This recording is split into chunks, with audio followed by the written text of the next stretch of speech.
Here in the ruined city of Tacloban, Mylene's story of survival isn't a happy one. She takes me to this abandoned building to explain what happened and why she's so ashamed. Like so many others here, she lost her home. She now has had to figure out how to feed her 11 younger siblings. Desperate to earn a living, she's now a sex worker and gets paid as little as $6.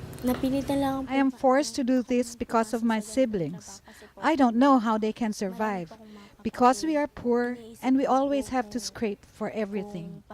I feel jealous. I know that girls like me should be going to school every day. But what can I do? I have to work.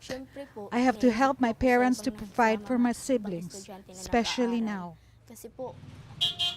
Typhoon Haiyan struck the Philippines a month ago. It killed thousands of people and displaced millions more.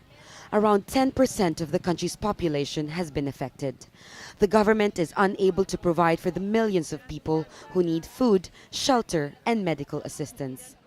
Cash for Work programs help employ thousands, and survivors say it helps bring back their sense of dignity.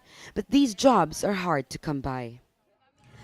One of the biggest problems here now is security. The United Nations estimates that around 300,000 people might have already been exploited, many of them in places where they came looking for safety, in schools and government buildings like this one that have been turned into evacuation centers.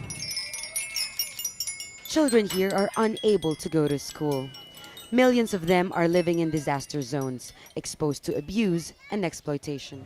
It's a very serious situation, and it's a very severe situation.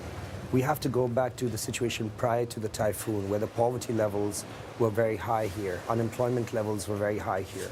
After the typhoon, communities have become even more fragile and even more desperate. That has opened up the avenue for exploitation of women and children, but also of men and boys. And as emergency help starts to dwindle, people here become even more desperate.